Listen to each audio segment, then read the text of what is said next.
Hello बच्चों। आज हम लोगों का एक बहुत ही इम्पोर्टेंट टॉपिक होगा एक्सरेज स्पेक्ट्रा। एक्सरेज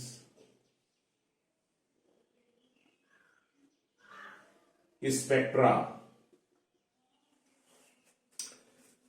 तो एक्चुअली एक एक्सरे स्पेक्ट्रा को समझने से पहले हम थोड़ा सा एक्सरे के बारे में अगर डिस्कस करें, ये थोड़ा सा थ्योरेटिकल आर्टिकल है।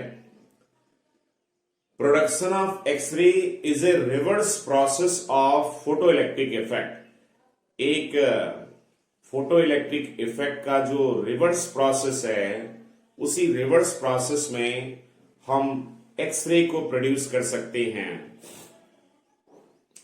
एक्चुअली हम जानते हैं, हम लोगों ने पढ़ा कि अगर किसी फोटो सेंसिटिव मटेरियल के ऊपर यदि हम लाइट या एक रेडिएशन अगर इंसिडेंट कराते हैं, तो जैसे ही किसी फोटो सेंसिटिव मटेरियल पर कोई रेडिएशन या कोई लाइट यदि इंसिडेंट होती है, तो वहां से इलेक्ट्रॉन्स इमिट आउट होने लगते हैं, जिसको हम फोटो इलेक्ट्रॉन बोलते हैं। This is my photo electric effect. Scientist Roentgen ने सोचा कि जब लाइट के गिरने से एक इलेक्ट्रॉन का इमिशन हो सकता है, तो इसका मतलब इसका रिवर्स प्रोसेस भी पॉसिबल होगा।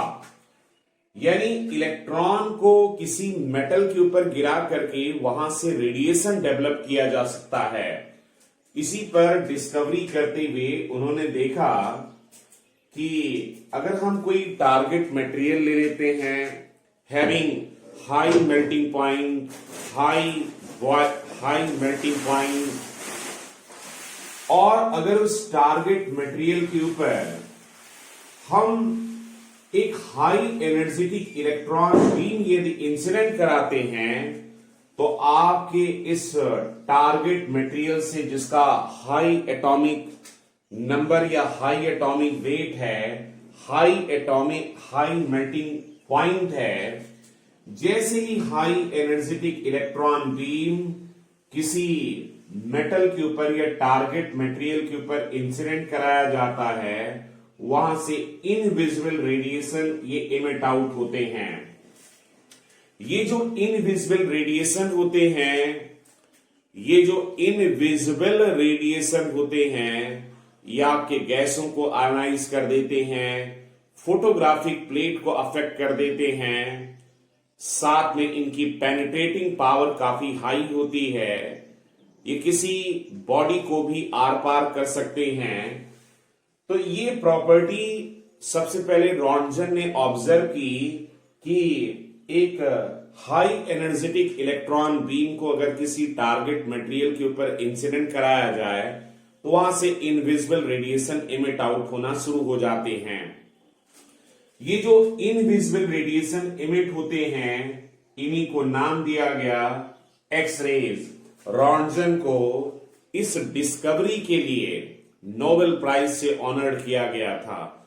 फिजिक्स का सबसे पहला नोबेल प्राइज रॉन्जन को ही मिला था। तो कुल मिला के हमारा जो प्रोडक्शन ऑफ एक्सरे है, वो एक फोटो इलेक्ट्रिक इफेक्ट का रिवर्स प्रोसेस है। फोटो इलेक्ट्रिक इफेक्ट में रेडिएशन गिरा करके इलेक्ट्रॉन इमिट आउट करते हैं। यहां पर हाई एनर्जेटिक इलेक्ट्रॉन बीम को किसी टारगेट मटेरियल के ऊपर जिसका high melting point, high atomic weight है, जब इंसिडेंट कराते हैं, तो वहां से इनविजिबल रेडिएशन ये इमिट आउट होते हैं। अब जरा देखते हैं, इसमें थोड़ा सा अगर इंट्रोडक्शन दिया जाए,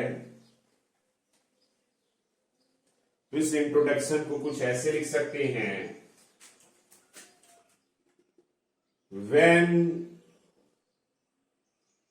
when a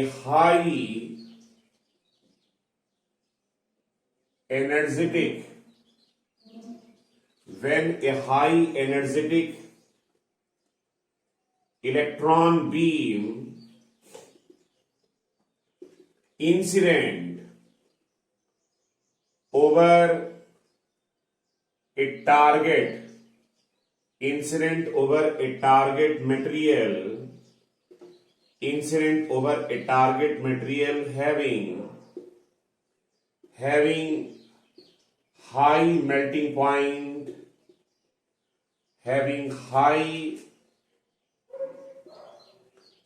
melting point, high atomic weight, having high melting point, high atomic weight, जैसे आपका टंगस्टन है,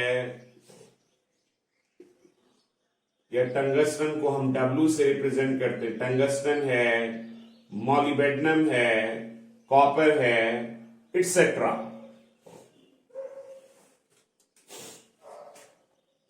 When a high energetic electron beam incident over a target material having high melting point, high atomic weight like tungsten है, molybdenum है, copper है, etc., then invisible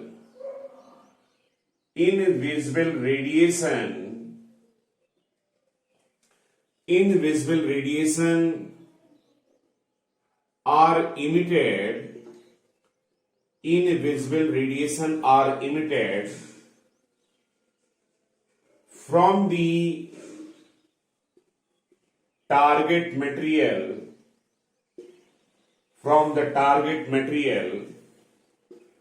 so these invisible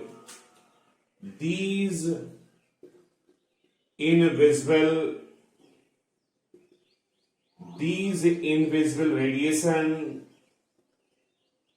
have high penetrating power.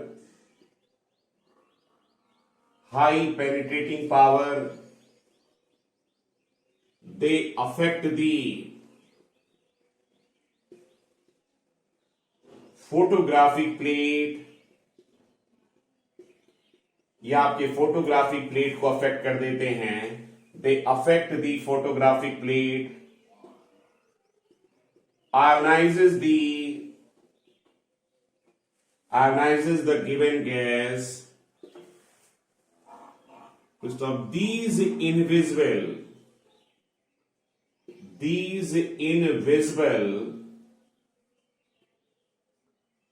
radiation, these invisible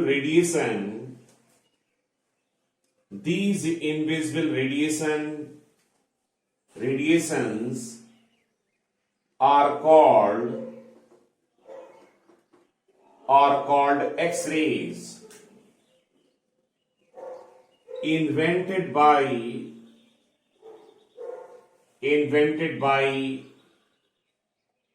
Roentgen.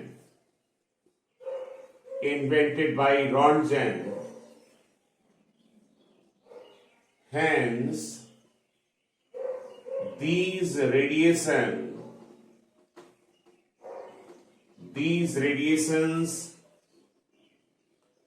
are also called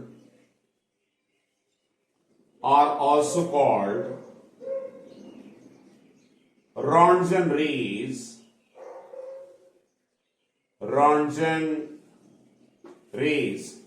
जिसके कारण in invisible radiation को Röntgen race के नाम से भी जाना जाता है। अब देखिए, एक एक्सरे स्पेक्ट्रा का क्या मतलब होता है। जैसे हम एटॉमिक स्पेक्ट्रा देखते हैं, तो एक एक्सरे स्पेक्ट्रा का मतलब होता है किसी भी टारगेट मटेरियल से जो पॉसिबल वेवलेंथों के इनविजिबल रेडिएशन इमिट आउट होते हैं, उन सभी इनविजिबल रेडिएशन के वेवलेंथ का अगर कहीं पर कलेक्शन कर लिया जाए तो उसी को बोलते हैं x ray spectra.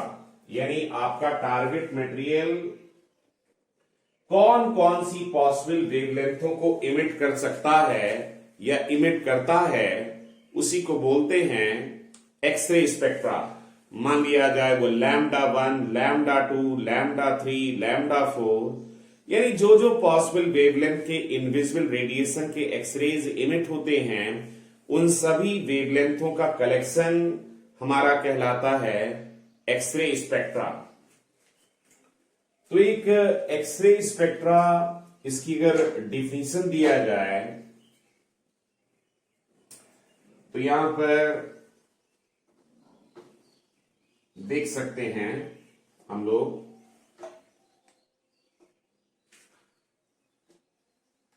Okay, next paragraph से उसी में आगे लिख सकते हैं, the collection of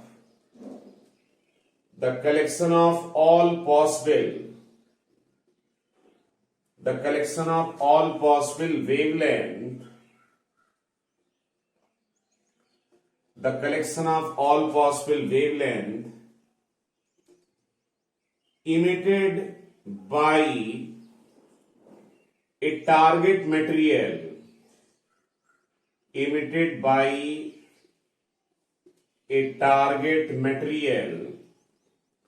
the collection of all possible wavelength emitted by a target material,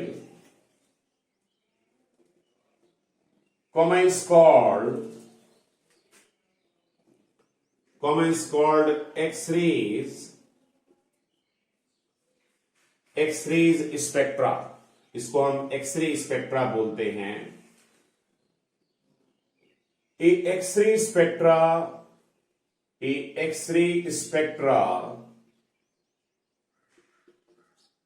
is classified into two ways। किसी एक्सरे स्पेक्ट्रा को हम दो प्रकार से क्लासिफाई करते हैं। एक कहलाता है कॉन्टिन्यूअस एक्सरे स्पेक्ट्रा और दूसरा कहलाता है characteristics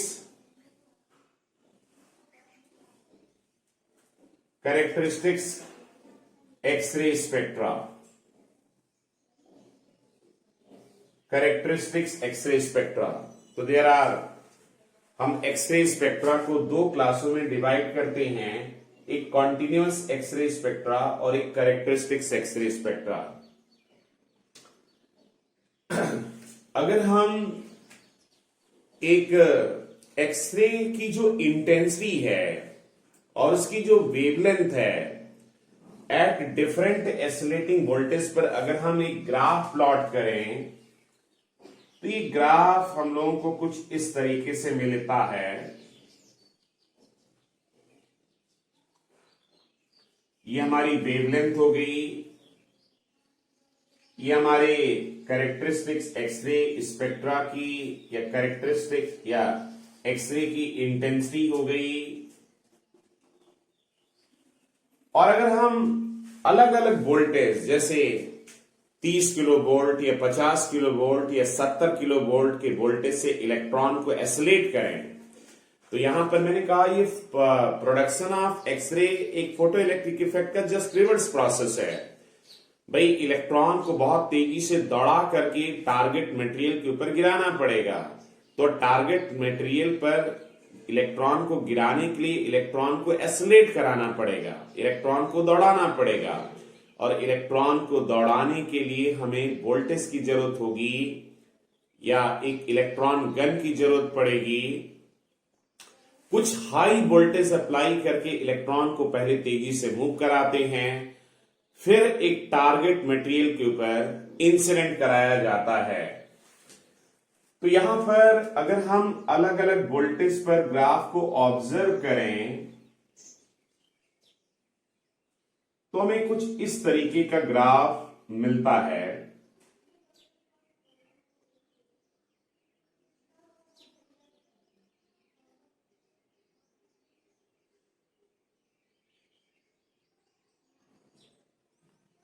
like this one. This is 30 kilo volt, 50 kilo volt, 70 kilo volt. यहां पर ये कुछ सार पीक्स मिल रही हैं, इनको हम के सीरीज, इनको हम एल सीरीज, इनको हम एम सीरीज भी बोल सकते हैं। ओके, तो आप गौर से देखें, इस ग्राफ में आप देख सकते हैं कि एक जो कॉन्टिन्यूअस कर्व मिल रहा है, कॉन्टिन्यूअस कर्व का मतलब है कि यहां पर देखिए 30 किलो वोल्ट पर, यहां पर lambda 1, lambda 2, lambda 3, lambda 4, lambda 5, lambda 6, यानी एक कॉन्टिन्यूअस कर्व मिलने का मतलब है एक मिनिमम से लेकर मैक्सिमम, एक मिनिमम से लेकर मैक्सिमम के बीच में हर पॉसिबल वेवलेंथ के रेडिएशन मौजूद हैं। और खास बात है, सबकी इंटेंसिटी, सबकी पावर अलग अलग है। तो हम सबसे पहले एक कॉन्टिन्यूअस एक्सरे स्पेक्ट्रा को समझेंगे या उसकी ओरिजिन को जानेंगे। आप यहां पर ये ग्राफ भी बना दीजिएगा, आप यहां पर ये ग्राफ भी बना दीजिएगा। अब हम यहां पर बात करेंगे origin of continuous X-ray spectra. Origin of continuous X-ray spectra.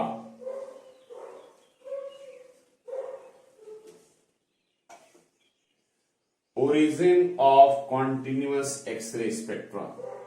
Okay, देखिए, next heading is origin of continuous X-ray spectra। Origin of continuous X-ray spectra, तो इसको थोड़ा सा हम फिगर से भी बता रहे हैं। जैसे मान लिया जाए ये हमारे पास कोई एक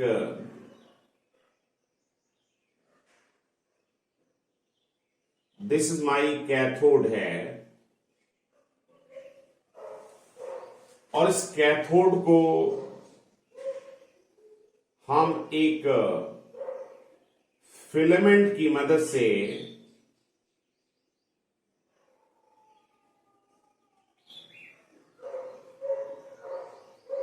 इस कैथोड को एक फिलामेंट की मदद से हीट अप करेंगे। दिस इज माई कैथोड सी। तो जैसे ही किसी मेटल को आप हीट करोगे, तो मेटल को हीट करने पर उस मेटल से इलेक्ट्रॉन से निकलने लगेंगे। ये देखिए, यहां से ये हमारे इलेक्ट्रॉन से इमिट आउट होंगे। अब इन इलेक्ट्रॉनों को एक्सेलरेट करने के लिए हम यहां पर एक काफी हाई वोल्ट का पोटेंशियल अप्लाई कर देते हैं, वो भी पॉजिटिव पोटेंशियल। मान लेते हैं V वोल्ट का एक पॉजिटिव पोटेंशियल यहां पर मैंने अप्लाई किया। इलेक्ट्रॉन पर नेगेटिव चार्ज है। जब आप पॉजिटिव पोटेंशियल अप्लाई करोगे तो ये इलेक्ट्रॉन तेजी से एक्सेलरेट करेंगे। अब मान लिया जाए जब ये इलेक्ट्रॉन निकलेगा तो इसके पास ट्रिमेंडस अमाउंट की काइनेटिक एनर्जी होगी। उस काइनेटिक एनर्जी को हाफ mv1 लिख लिया जाए, और ये जो काइनेटिक एनर्जी होगी वो आपके इलेक्ट्रॉन के चार्ज और वोल्टेज E इंटू वी के प्रोडक्ट के बराबर भी होगी। अब मान लेते हैं ये मेरे पास यहां पर कोई एक टारगेट मटेरियल का एक एटम ले लेता हूं। उस टारगेट मटेरियल का ये जो एटम है जिसका एटॉमिक नंबर Z है, तो इसके न्यूक्लियस पर टोटल चार्ज प्लस Ze रहा, और ये डिफरेंट डिस्क्रीट एनर्जी सेल में हमारे रिवॉल्व कर रहे इलेक्ट्रॉन हैं. This is my target atom या टारगेट मटेरियल का एक एटम है, और इस टारगेट मटेरियल में के एटम में ये हमारे कुछ रिवॉल्व कर रहे इलेक्ट्रॉन्स हैं. लाइक पहली सेल में 2 इलेक्ट्रॉन, 2, 8, 18, इस तरीके से ये मैंने कुछ इलेक्ट्रॉन दिखा दिए.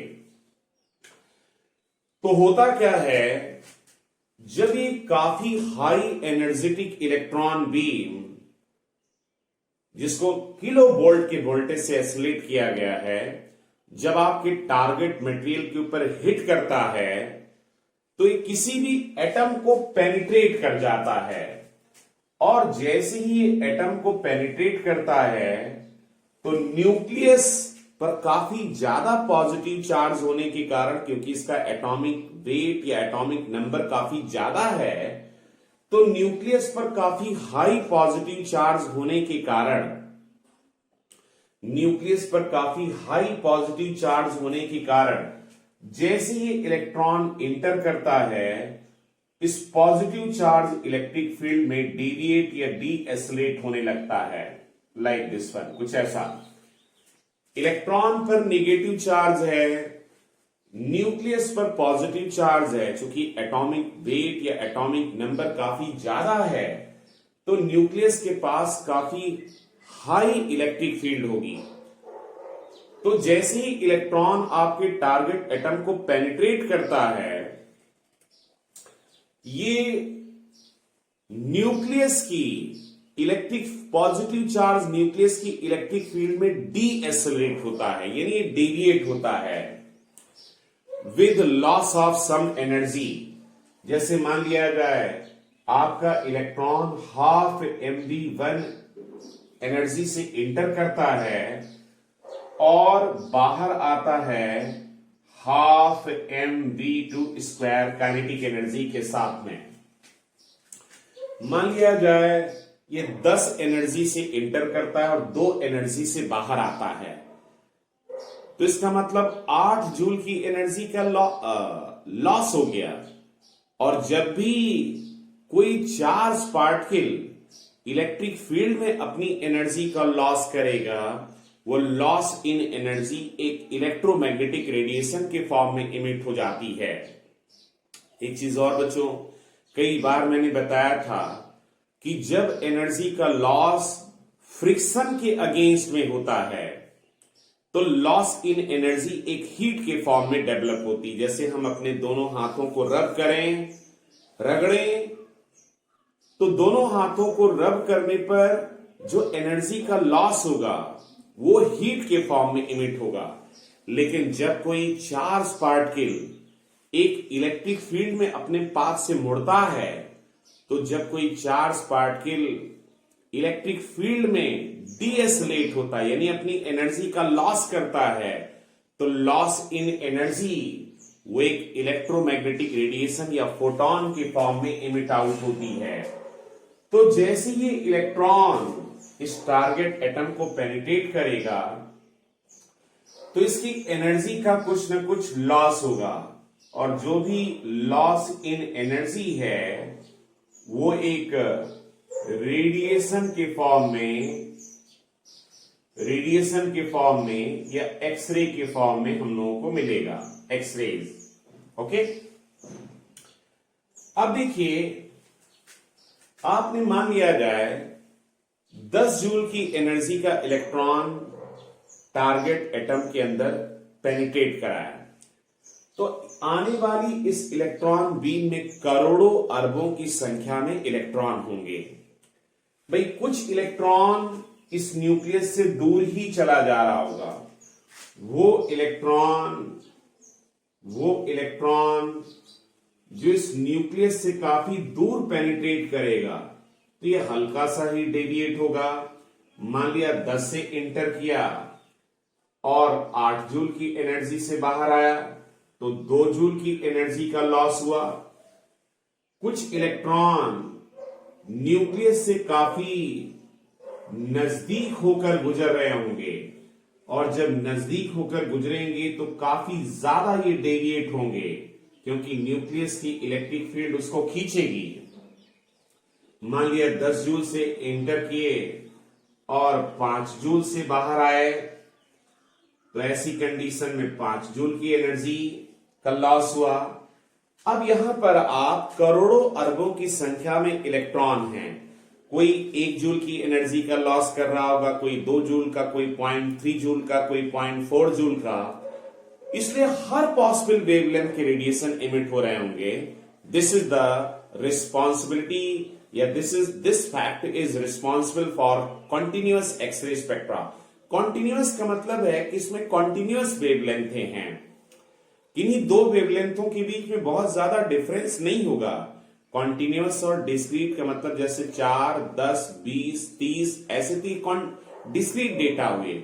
अब हमने 4, 4.001, 4.002, 4.003, 4.004 तो ये सभी एक दूसरे के नजदीक डेटा हैं, तो इनको हम कॉन्टिन्यूअस डेटा बोलेंगे। ओके, तो थोड़ा सा इस बात को हम लोग लिखें, अगर इस डायग्राम को आप दिखा सकते हैं। चलिए देखते हैं। Origin of continuous X-ray spectra. When a high energetic electron beam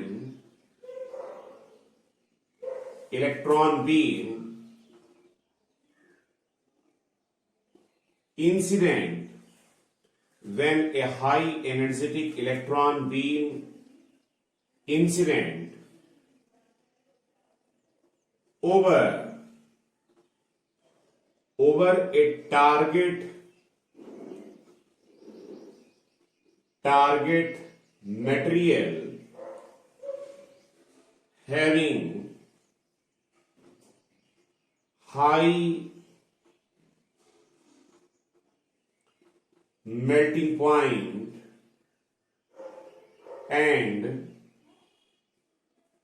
high atomic weight,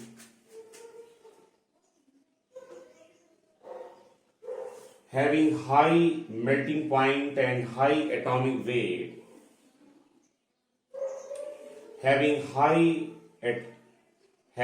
high atomic weight or high melting point, then incident electron beam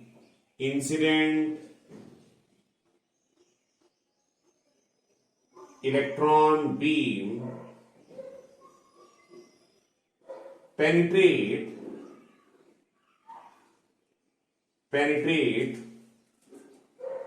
one of the atom of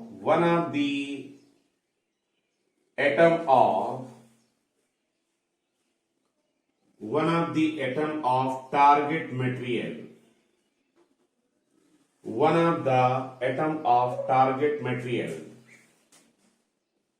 resultant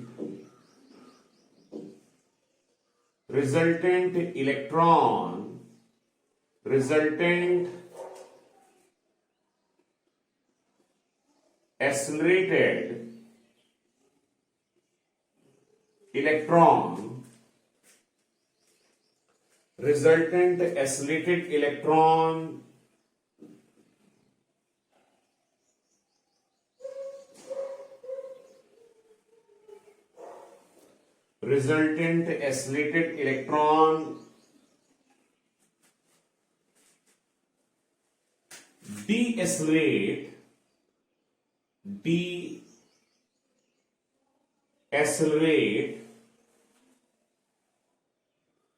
deaccelerate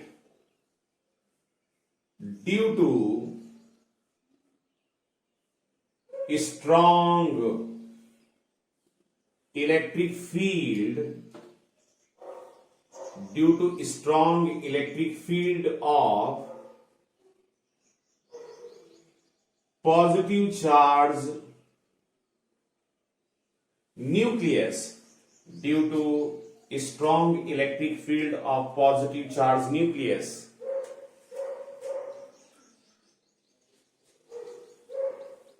Stop. When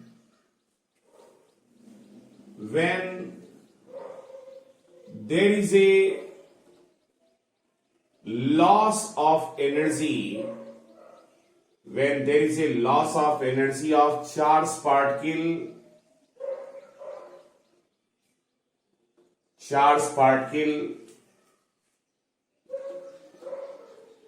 in the electric field,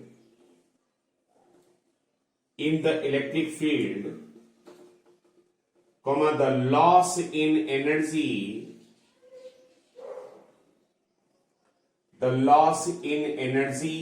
is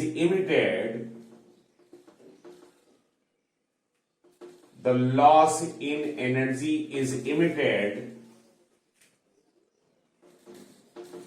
in the form of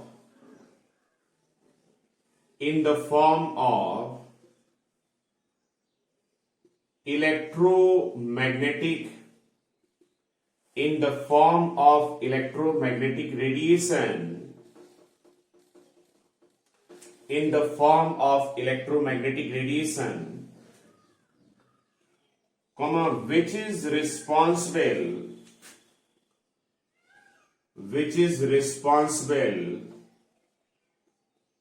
for continuous X-ray spectra, और यही जो radiation emit होगा, यही radiation जो emitted radiation है वो आपके continuous X-ray spectra के लिए रिस्पॉन्सिबल होगा। तो जैसा कि अभी अभी मैंने बताया कि चार्ज पार्टिकल यानी जो हमारा इलेक्ट्रॉन है, लाखों करोड़ों की संख्या में इलेक्ट्रॉन आ रहे होंगे। कोई 2 जूल की एनर्जी का लॉस कर रहा होगा, कोई 3 जूल, कोई 0.3 जूल, कोई 0.4 जूल। तो जब भी कोई इलेक्ट्रॉन या चार्ज पार्टिकल इलेक्ट्रिक फील्ड में अपनी एनर्जी का लॉस करता है, वो लॉस इन एनर्जी एक रेडिएशन के फॉर्म में इमिट होता है। तो यहां पर मान लेते हैं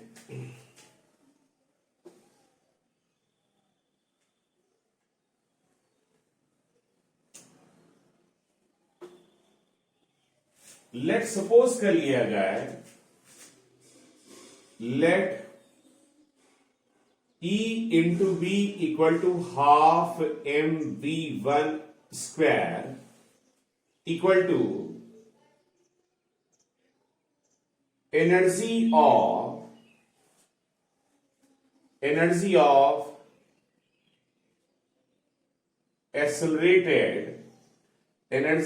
accelerated electron,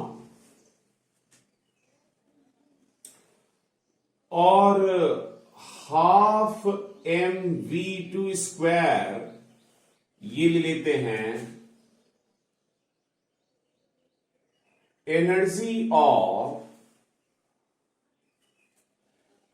of electron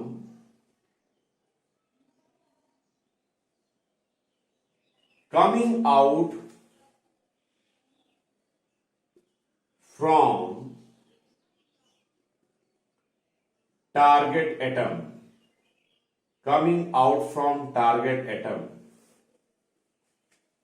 then coming out from target atom. Now loss in energy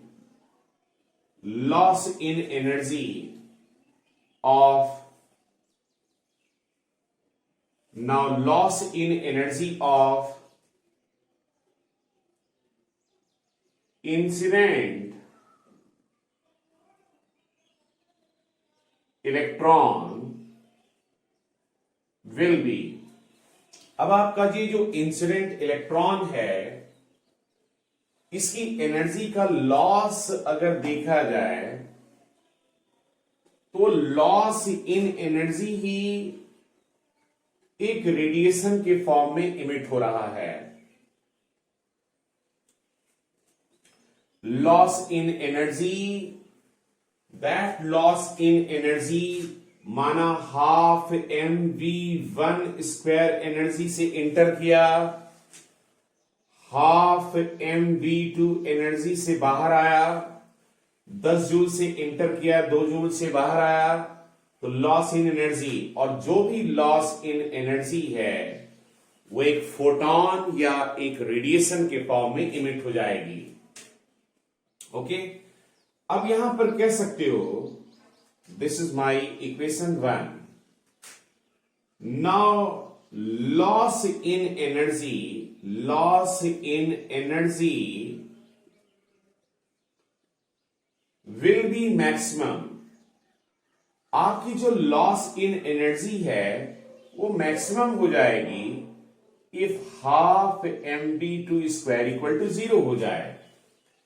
यानी अगर 10 जूल की एनर्जी से इलेक्ट्रॉन एंटर हो और बाहर ही ना आ पाए, न्यूक्लियस के द्वारा वो पूरी तरीके से रोक दिया जाए, न्यूक्लियस का पॉजिटिव चार्ज उसको पूरी तरीके से डीएक्सेलरेट कर दे,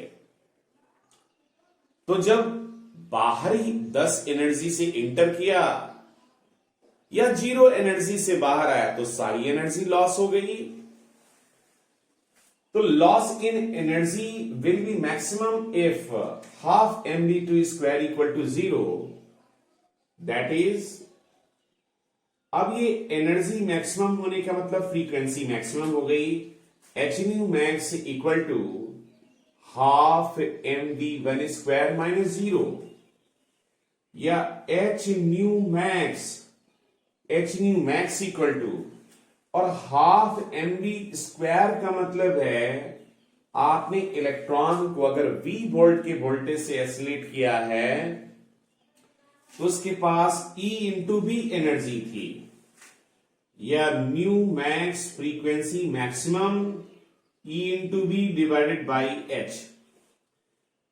अगर मैं इसी को वेवलेंथ के टर्म में लिखूं तो c upon lambda minimum equal to E into V divided by h। जाहिर सी बात बच्चों, फ्रीक्वेंसी अगर मैक्सिमम है तो वेवलेंथ मिनिमम होनी चाहिए, क्योंकि फ्रीक्वेंसी और वेवलेंथ एक दूसरे के इनवर्सली प्रोपोर्शनल है। तो यहां से लैम्डा मिनिमम अगर कैलकुलेट किया जाए तो लैम्डा मिनिमम यदि हम कैलकुलेट करें तो इसकी वैल्यू क्या हो जाएगी, इसकी वैल्यू हो जाएगी h into C divided by E into V. यानी इस फॉर्मूले से हम एक एक्सरे, कॉन्टिन्यूअस एक्सरे स्पेक्ट्रा में जो मिनिमम वेवलेंथ है उसकी वैल्यू क्या है वो हम निकाल सकते हैं। फ्रॉम इक्वेशन 2, या यहां पर बच्चों ये जो इक्वेशन 2 है इसको बोलते हैं Duane Hunt rule. Here equation 2 comma is called Duane Hunt rule, by means of which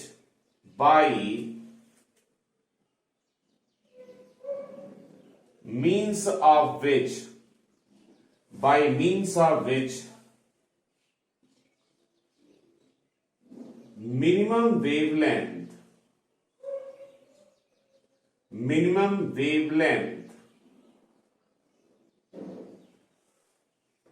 in continuous X-ray spectra